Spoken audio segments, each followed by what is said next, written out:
Good evening. Welcome to Life Lessons for a time such as now. We have our guest today, but before we introduce our guest, I would like to say hello to Tracy and Renee. Hi. Hi, Hi. girls. And then my lovely sister, Katina. She will be our guest today. And we're going to talk about forgiveness and resentment. So that is our topic on tonight. So we hope you all enjoy what we have coming forth and that we're presenting today. And we hope you like this segment and enjoy it. So welcome again. Please remember to subscribe, to like, and to share. All right, ladies. Good evening. How are Good you? evening. Good Good. evening. How are you? I am well. I am well. Well, Katina is my god sister, and I am so glad that she took time out of her busy schedule to join us on tonight with this segment. And I'm glad that she decided to join us with this segment about forgiveness because I know some of her struggles and her adversities and the things that she has gone through in her life. And to have blossomed into this beautiful young lady that she is today, and all of the things that she has overcome to be where she is today. I would like to say to you, Katina, I am very proud of you. Thank you. Very, very proud of you. She was in the service, in the Air Force, right? Yeah. She was in the Air Force. She has a lovely husband. She also has a foundation, Clarke Foundation, which we'll talk about a little bit about that and about some of the things. And we talk about things a lot, and we can't get weary of well doing, because the things that we do, people come back to say thank you, like my sister did. So my sister came back after what, about 30 years? Tina? Yeah. About 30 years, just to say thank you, and was bearing gifts. This is one of the lovely things that she brought back from Ghana, where her organization is. Just to say, I love you, sis. That's Thank beautiful. you. Isn't that beautiful? Yes, it is. Lovely. All right. So Lovely. she's going to tell Those us. are pocketbooks? Yes. Handbags. Okay. Yeah. Handbags. Nice. She sells these. So she's going to tell us a little bit more about that as we go on. Yes, yes. So, Katina, tell us a little bit about yourself. Well, I am Katina Clarke now. I've been married for 27 years to an amazing man. Let's see. I have a master's degree in counseling psychology. I have a doctorate also in psychology and social psychology. I have practiced as a therapist. I have taught in higher education for over 20 years. And I do a lot of volunteer work as well. And I'll actually tell you the why behind that, because it's only recently that I understood the why behind a lot of things that I've done in my life. So I'm not that young. I just had my 50th birthday. So I'm really, really grateful for that. Happy belated. Thank you. Thank you so much.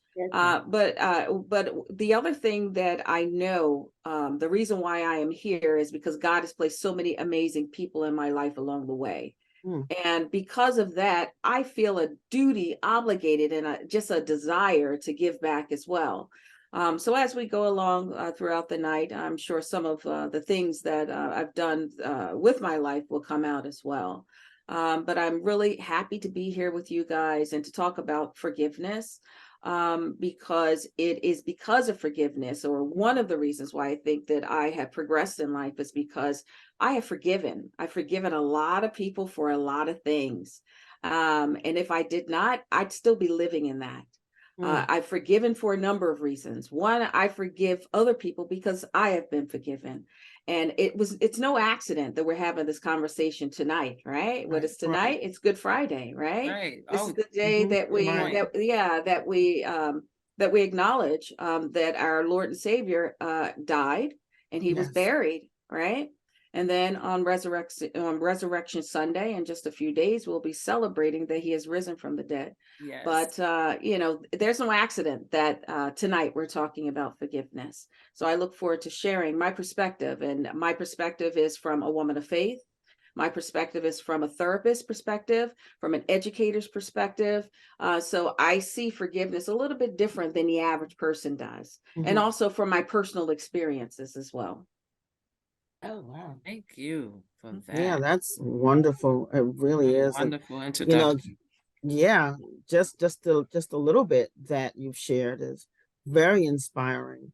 I know we're talking about forgiveness versus resentment.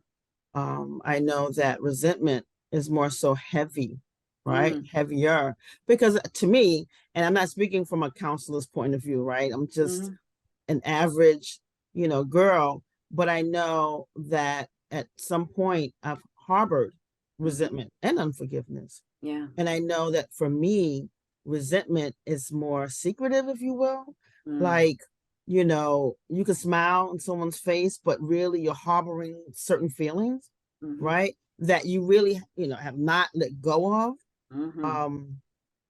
Unforgiveness for me is that you just didn't let it go. You just didn't. But resentment to me is more so secretive. And you're just, holding it and you're smiling in someone's face and but you didn't let it go as well. So it's kind of, close in nature, but not quite the same.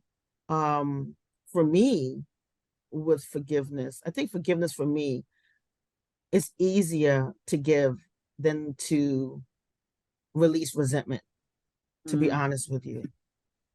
Right? I can forgive you, but sometimes I'm holding on to, but you hurt me. Can't forget that, right? Or, yeah, I know we're cool. I know that, I love you and you love me, but I couldn't quite let that go. You know what I mean? Yeah, of course. Yeah. Yeah. But is it resentment or is it bitterness, right? Because the Right. scripture calls it Yeah. bitterness.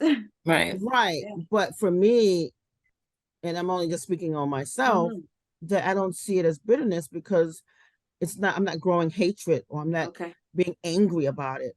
It's just that I got that cat eye on you. Yeah. I You forgive, but I don't forget, right? Right. yeah, that too. But it's also more so for me is that if you did it once, you'll do it again. So if I can chime in, I can start right there. Firstly, I have to curtsy to you, Mrs. Clarke, Katina, because firstly, congratulations on your endeavors in life and your 27-year marriage, and happy belated birthday. You must be an Aries in season. I know I have a lot of Aries around me, hence my brother's birthday is coming up, Crystal's birthday, my dad's birthday was the 30th, so happy belated birthday. Thank you. Thank you. But you're welcome. But I am going to speak from that lens of being a therapist because, early on in the segments, everyone already knows this. I'm ABD, so in psychology and master's in psychology, and I come from a therapeutic lens as well. And we know that there's something that's called hidden anger, right? And I think that's where a lot of that resentment holds, and it lives there. And it comes out, and we may think that it's buried and it doesn't, but it really does. And it comes out in behavior, it comes out in thought, it comes out in treatment of others. And I agree when we talk about forgiveness, it is, for the way that we introduce ourselves as being women of faith. Jesus said, like you introduced, which is not, like you said, by accident, that he rose from the dead and he was on the cross and he said, you are forgiven, right? To the thief that was right next to him. Now, right? You are forgiven. And so we go by that premise because that's what Jesus said, with love and kindness have I drawn thee. And so if you are operating psychologically from a place, you can't hide the anger, you can't get rid of it. The resentment's going to eventually turn into contentment. And we know that is because that's, the way that it will come out. Biblically, that is what we are charged to do, especially as we walk in faith and understand what that means to live in faith and to understand what the script tells us to do. And I know personally for me, walking in it, it's easier to go to God and to forgive automatically. It's just like it's just like when you lift your arm to, to sneeze, or if you, if you kick your toe and you stump and you say, ow, it's like, it's right away, it becomes easier when you live a life of forgiveness, is how I see it, because then you can battle and challenge the resentment. Because you can always say to the resentment, no, I don't want you to live here. You know what? I choose to forgive. I choose to live in love. I choose to treat people in love, and then move more towards the kingdom's building in terms of, especially in a sisterly love, right? And a brotherly love too. But, we reach out to the brothers, and shout out to the brothers. Yeah. But as terms of the work that I do, I build, and I would like to think that in this 35 years of being in this field of building women up in a way that, sure, we all are going to come short. This is Crystal's line, short of the glory of God. Like, she'll always say that we all come short. But I think in that shortness, like, what are we doing with that? Right. What are we doing? Are we just letting it stay there? And that's how resentment builds, because we let it sit there, and then it builds, and then it goes to something else. We all do have something that we've done to someone. And I love how you opened that and saying, I was first forgiven, right? And so because of that, I think of all the women that embraced me, the ones that truly loved me and still love me today, and still truly love me. And they can say, Renee, I love you, if they hadn't forgiven me, right? If they hadn't, looked over some things in love that, maybe I did willingly or knowingly or not, right? So, but the bottom line is that I could think of like 3 off the top of my head that constantly, are always, I'm not getting it right, but they are honestly always forgiven, and they're always moving in a space of forgiveness. And that to me is the best combat. And, that with prayer. And let me point this out, as a minister of prayer, if you live a life in prayer, God is going to deal with you. Right. Amen. And he will deal with you in a way. And so the resentment stays when what Jesus said, harden not your heart. Right. And so if your heart is hardened and you can't move past the resentment, then really I have to question if you're operating in forgiveness or love, even if you forget. Right. So that's just the way that, for my purview. And clinically, just have to highlight the fact that, we sit before many families, children have stories, adults have stories, marriages, whatever has happened. And it really starts with forgiveness. How do you move past that? But when you start doing the work, like, Mrs. Clarke, once you start saying, you start doing the work and presenting people to do the work, it's going to attack that resentment. And that contentment is really beyond the forgiveness. It's like, can we start doing that work in that resentment area, right? Can we get to the work in that contentment area? So that's just my little piece on it. Sorry. So I just have a question for you guys, because I know that you both are counselors in your own right. But here's the question. The question is, what if someone doesn't know Christ? The question is, what if someone don't recognize that they have unforgiveness or resentment? So you're talking about once you recognize it, once you get to that point. But as we all know, that sometimes it takes us years to get there.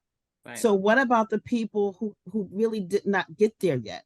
Right. What would you tell them? Like, how would you help them to navigate going through that process? Because it is a process, right? It takes some time sometimes for you to recognize that this is what it is. Yeah. Well, the old adage is that people stay in counseling for years, right? You don't come to one counseling session, it's like, Eureka, oh yeah. Or, one clinical sitting and doing a treatment plan or coming up. The goal is to point those things out. And if there's any areas to which that person in counseling, I'm saying, unbelievers, we know to pray, right? And to present them. I could think of some of the men in my life who were strong men in their own right, and who, represented in my family, but they held on to resentments and grudges and all those things. And then over the years, it's been 20 long years, maybe 25 years, sometimes even 30 years of just continuously praying and going back to showing them with love and kindness have I drawn thee, love and kindness, right? Patience and endearment and going through all those steps with them, help them to come over and to, delicately explaining or, opening up some of those places and closing them back up and saying, hey, look, listen, you can, choose, because it's a choice. You can make a choice to say, I want to forgive, or I want to stay in this place, and which is better. So that's how you see marriages unite. That's how you see mother and daughter reunite, father and son, opposite father, daughter. I know I could speak to that personally, because of forgiveness. And yeah, it takes time and it does take a lot of love.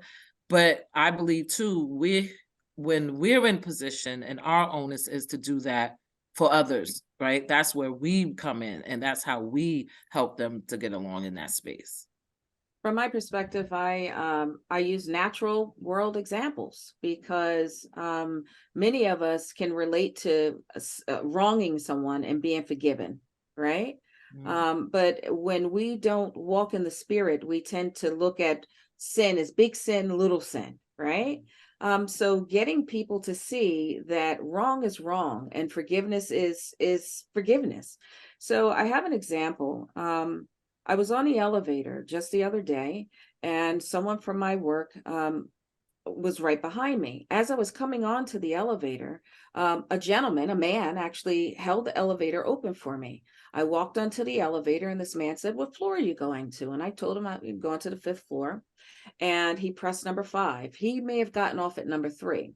The coworker who was right behind me, as soon as this person gets off of the elevator, the person began to speak negatively about this man, and this person was saying how this man never speaks to them, and he's just not a nice person for whatever reason, coming up with reasons as to why this person is so negative or not speaking to them. So I mentioned to this person, continue being who you are, continue saying good morning. It doesn't matter that that person is not kind back to you. Show them that kind of kindness. And this person said to me, some people don't deserve it. And as that person was walking, all I kept thinking was the grace that was shown to me and to you, even to the back of this person's head. How much have you been given that you don't deserve? So even a person who is not walking in the spirit can understand that. So just using examples that the person does understand, people can get forgiveness, because we all want to be forgiven. We've all done something. Even I've been married for 27 years to a wonderful man. And how many times have I had to go back and say, honey, please forgive me. I'm sorry. I may have said something or done something. And thankfully he has forgiven me, but I still needed to humble myself. And that has nothing to do with our faith or anything like that. That's just human nature. We do that in every relationship, even at work. If I have a friend at work, and I'm at a new place, and I tell this person, because this person has had some negative experiences with women prior to me, and I'm so grateful that she continues to open up despite those experiences. And one thing I said to her is, as friends, we are going to disagree. I may offend you in some way, and it may not be my intention. Please talk to me about it, and this person, I don't believe this person is a Christian, but we can talk on a natural level about forgiveness. So it is possible. Amen. I have a question or a statement, and this is me. I was in a place for a long time, and I'm a very forgiving person, but I didn't know what was keeping me bound. And what it was the resentment, which I didn't even realize that I was carrying that. And that's why this topic is so dear to me, because some people may not realize that they are carrying resentment. And I was that person. But the Lord sent somebody to tell me what it was that was keeping me bound, because those two things go hand in hand. Forgiveness and resentment is first cousins. So how would you address, you all as being a therapist, to get someone to recognize being in that state of resentment? for me, if I am doing Christian counseling, that's very different, right? The only time as a therapist outside of Christian counseling that we share our own experiences is when it benefits the client, right? And that's very rare that we do that. Right. So I don't do much of that anymore. I stay with the biblical side or coaching or teaching and things like that. So I can speak from my experience of the people that I talk to, and I tend to tell a lot of stories, and the stories come from my own experiences, right? And I'll just share another quick story with you.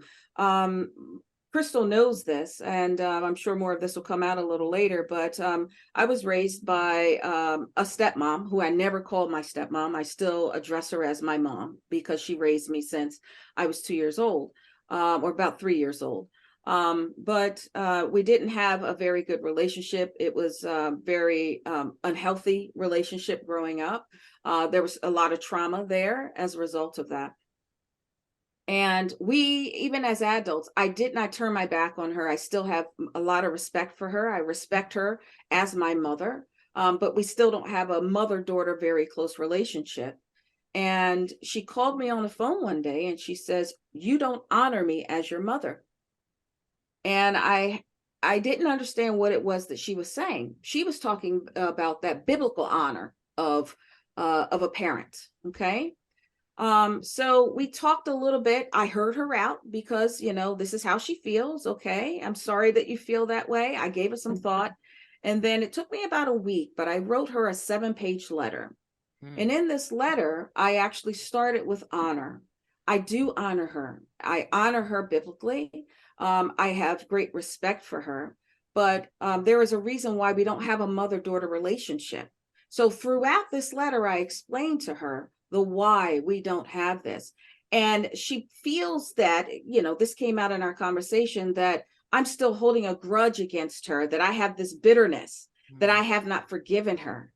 And let me tell you something, I had to lay it out for her. And in each paragraph, I explained to her, I would not have the life that I have right now if I did not forgive you. If I were bitter, there was no way I would have a healthy relationship with my husband. There was no way that I would be able to have I would be able to raise my children without bitterness and anger and bring into to my family what you instilled in me as a child. No way, right? I would not be able to have friendships that I have if I held on to resentment and bitterness.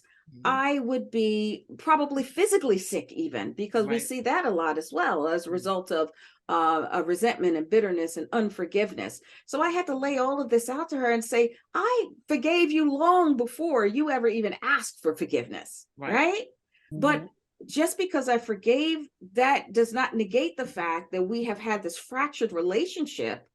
And we cannot have a mother-daughter relationship, but we can still have a friendship. But at the end of the day, I still need to protect myself even as an adult, because the trauma still comes out, in our daily interactions. And it's like, no, I can't allow you to treat me that way, So, but yes, I love you, I respect you, and I honor you, but I have forgiven you, because if I didn't, I would not be able to move forward. And in therapy, we see this all the time.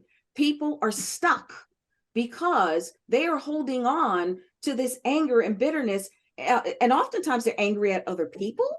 It appears that they're living their life when you hurt me, and you should not be, in the financial situation that you're in, or you shouldn't be living a happy life. You have no idea what kind of life that person's really living, to tell you the truth, right? We have no idea about that, but we think that they should be doing something or hurting in some way. And oftentimes that's what we do. The other type of forgiveness is that self-forgiveness, right?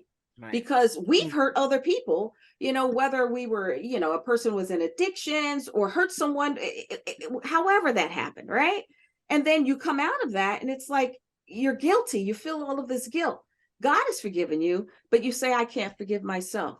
There is nowhere in the Bible where that speaks of self-forgiveness. Not one scripture.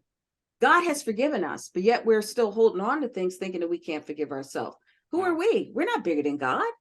If God has forgiven us, it's forgiven. Wow. We still hold on to it. Mhm. That was good right there. Yeah, I Ding. definitely can appreciate that. Yeah, that was good. That was definitely good.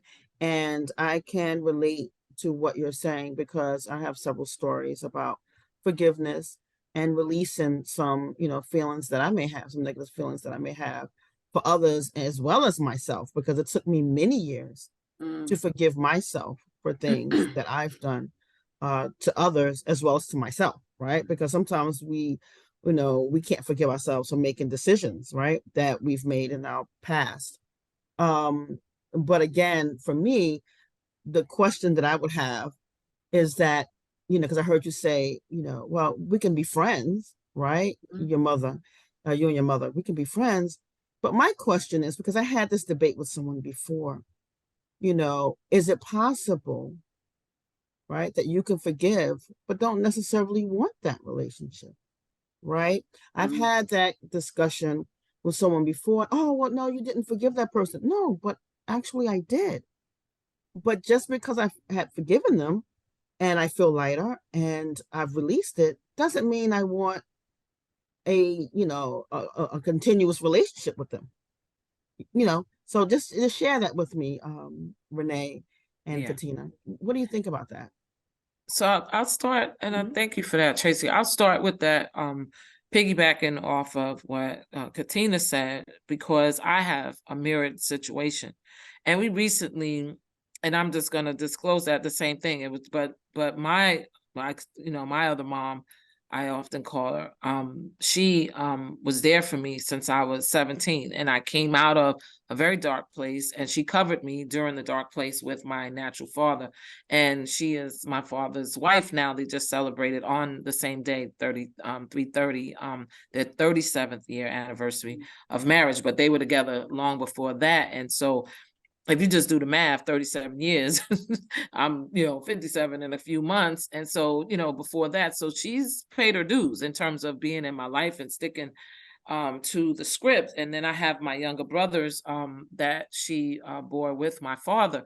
But there's always been that struggle because my natural mother was still, alive, and she always respected my mother. And in that relationship, I was young and I didn't understand like what that meant, like I didn't have any script to go by. So, there was a lot of struggle, I'm trying to fight for my father's love. I'm trying to fight, to hold on to if my mother loved me, so it was a lot of things. And I think that she got caught in the middle. But, fast forward in almost 40 years of her being in my life and just, more on this past Sunday, we celebrated my dad. And when you talk about like doing things in reverence, right? And all it was a simple card and $25, but their anniversary, it never clicked to me that it was the same day. And I guess because I was holding on to some type of resentment that they invited my brother to go and be at the wedding, well, the ceremony, and I wasn't invited, right? And so you're talking all these years ago. And so you know what I did? I went and I bought a happy anniversary card for them. And then I put the money in and I signed it and made my brother sign it and give it to her while we were all together, 14, 15 of us deep, my nieces, my great nieces, my great nephews, my dad, my mom, my sister-in-law, and my daughter. We were all together. And in this open forum, she opens the card. The money, of course, slips out and drops on the floor, but she's steady reading the card. And I could see the release, just that small acknowledgement, and all of us saying, happy anniversary, mom, happy anniversary, grandma, happy anniversary, and to dad. And it just breaks everything. It just destroys all the barriers. And it gives us, and I invited her to my dad's dinner, like as if she wasn't going to come, right? But it was personal. It was from Renee to Ma D. You understand? So that she would know that I love you. I know that you've been there for me. And whatever it is, that's that rocky road that's in between. I feel like this. To answer your question, Tracy, you got to put in the work. Like sometimes the other person is just on the other side, and all you have to do is just cross over to get to them.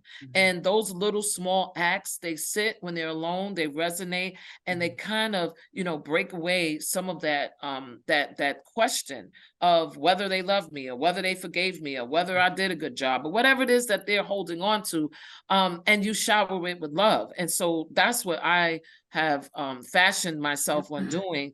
And, you know, we took a group picture and it was, you know, and it was beautiful. And I can imagine how, if I was the recipient of that, being a grandmother, being a mother, and having struggles with my son, and then saying, like, you know, in 20 years, I want somebody to honor me. You know, like, what does that look like? How does that feel as a woman that's put in the work to rebuild a family, and you see all the blessing of it, or you see all of the fragments coming together, and then it's like, okay, so nobody's going to say anything? I know how that feels. And so it's easier for me to come from a place of love. And so I'm blessed, you know, today, that those fragmented relationships, that they have, you know, gently come back together, and that they're gently, you know, mending in love, and they're staying, and they're being solidified today. And that's the thing that I look for the most, is how solid is those relationships for me today, because of forgiveness. Yeah. And I'll just piggyback off of what Renee is saying. Sometimes one person has to be the bigger person. Right. You know, Right. we both can't turn our backs to each other and Right. say, you know, no one's going to step forward and say, you know what is the olive branch, you know, Right. extend the olive branch. Someone has to. So it's wonderful that you were able to do that. But Tracy, I get your point about forgiving someone, but yet not wanting to have a relationship with them. And definitely that is possible. And oftentimes when we do that, it's for self-protection for whatever reason, right? And if that's what's healthy for you, or what's healthy for someone, then by all means. But sometimes in family situations, we don't have that privilege to be able to do that, because we're confronted with that person over and over and over again, you know, at family functions, or sometimes we might avoid the family function because of that person. So yeah, it's whatever works for you, or whatever works for anyone out there. You got to do what you have to do for self-protection.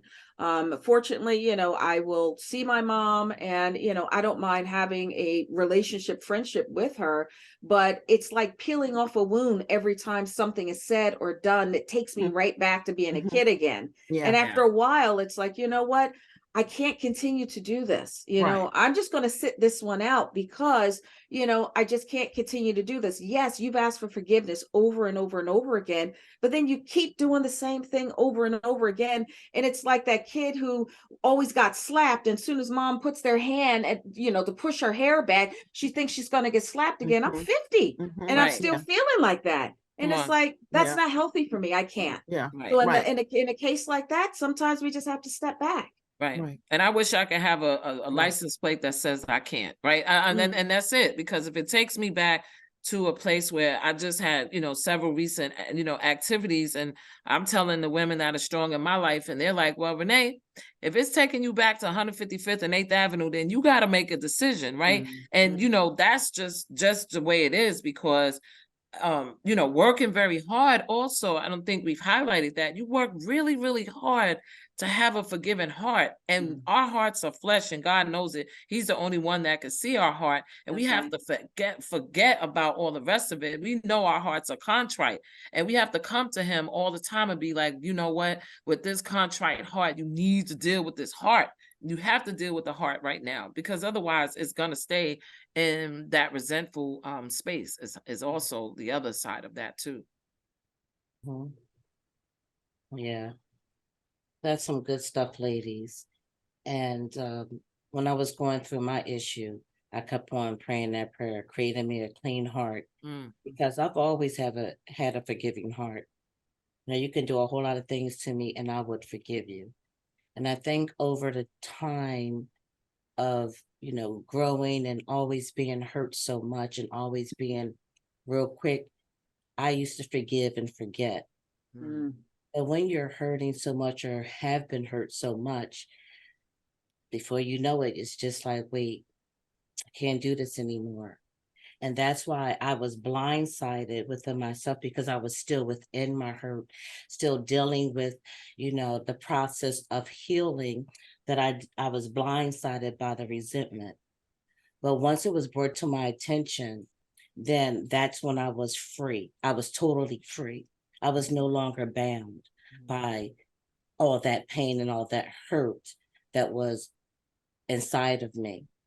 So today I can sit here and say I am free, And I have Amen. not only just truly forgiven, but I'm free because I know I couldn't understand. I forgave this person. I know I forgave this person or people. Why am I still bound? So I think sometimes therapy does help, or just having a conversation like this, that we can see or recognize our different areas of resentment and how we can overcome it through prayer, through therapy, and just by having a conversation. Nice. So Katina and Renee, I thank you both, for your insight. Tina, I'm glad that you came on. Before we wrap up, because I know we're coming down on the time, Tina, I want you to tell us a little bit about your organization. Yeah, sure. Our organization is called Clarke Education Foundation. It's an American organization, foundation, of course. But what we do is we provide training and resources to schools, school children and teachers in West Africa. Wow. And I was over there. I was there 3 times just this past year, and I met a phenomenal man from New York. And he was there doing some work as well. And we had dinner, and he asked me my why. He said, "Why are you doing this?" And I said, "What? Like, what do you mean? Why am I doing this?" And of course, I was forced to reflect on my why. Why do I have this foundation? Why am I doing this? One, because God tends to put these things in my life, and I'm obedient, and I say, "Yes, Lord, okay." Yeah. I don't know how I'm going to do this. I don't have a skill set to do X, Y, and Z, but He continues to put people in my life and in our organization who have the skill set. So I'm really grateful for that. So as I was thinking, I do a lot of mentorship. My husband and I, we both have done this for many years. But as far as this foundation, we went on a trip to Africa, to West Africa, and we saw the need. I saw that there was a great need. And when I saw that need, I was like, wow, I have to do something. So not only did I want to do something, I wanted others to be able to do something as well. So people who believe in education and people who believe in us have trusted us with their resources, and we disperse these resources to the schools. And of course, we do training stuff as well. But when I was thinking about the why, I was just thinking, like, why am I so giving? Why do I just give of my time? That's mainly what I give of my time, right? Right. And that's the most precious commodity that I have. Why do I mentor? Why am I doing this? And I'm doing this, and I can tell you, because although I have had a difficult childhood growing up, it wasn't as I didn't perceive it as difficult as it really was until I sit back down as a 50-year-old woman now and I reflect on it. Because throughout my entire life, God has given me mothers and big sisters and mentors. He protected me the entire time. And I have to give back. He has protected me and allowed me to have the resources that I have, the skill set that I have, the education, a seat at the table, so that way I can do this work. That is my why. This is my gift back to people like Crystal, who took me into her home, and I lived with her, when I had nowhere else to go before I graduated high school.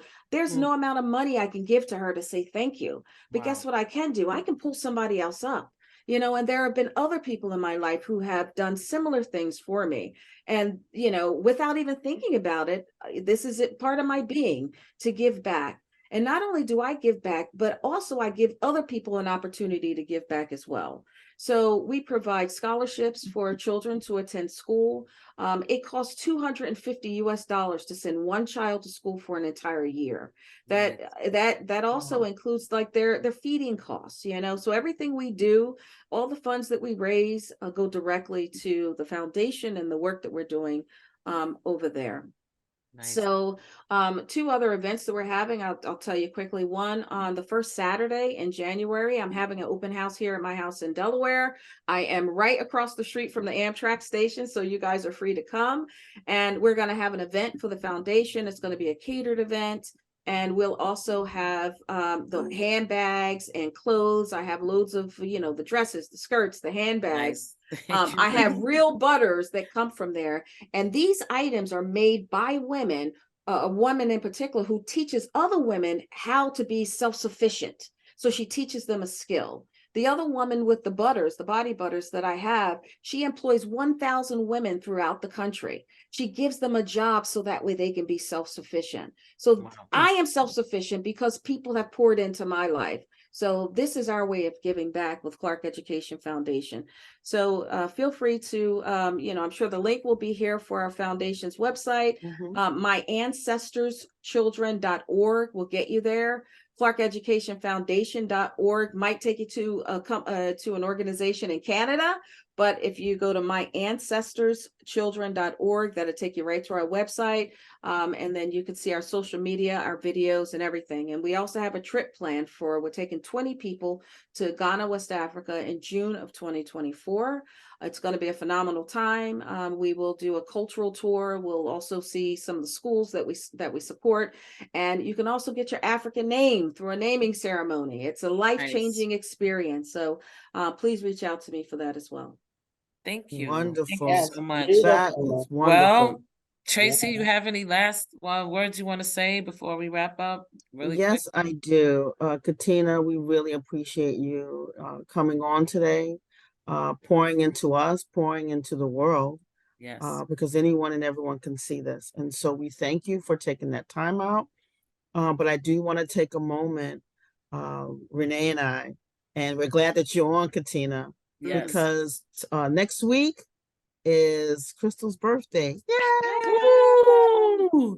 So we are saying and screaming, Happy birthday! Happy birthday! Thank you, guys. I appreciate that. Awesome. Yeah. Crystal, say something for that. Happy birthday, Crystal.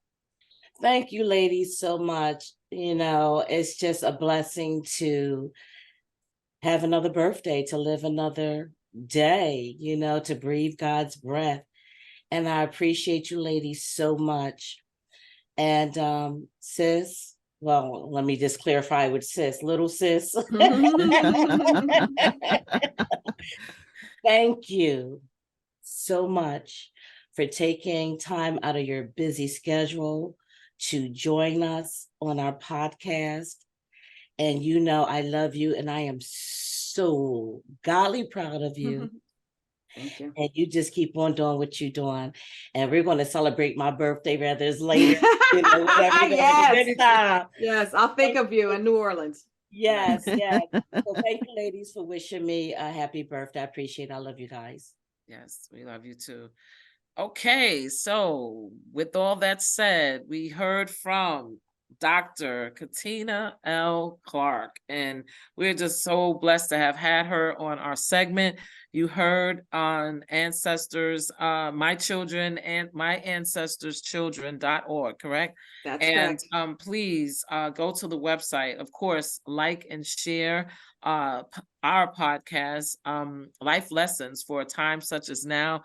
We want to thank her, but just mostly thanking Tracy and our hostess and our mostess, Crystal, for inviting Miss Katina Clarke in our presence. She's truly been a blessing. And also happy birthday. Wish her happy birthday all across these Americas and everywhere across seas. We say happy birthday to you, Chris. Happy birthday, and we're just so Chris. blessed. Yes. Thank you for our, in his absence, our director, as he will come in and do what he's going to do to put this segment out. We can't wait for it to get out to you guys and gals as always. Yes. Again, thank you, Dr. Clarke. And please watch and share, and also make sure that you subscribe. All right. We're going to be leaving you for now. See you next time. God bless you. Bye.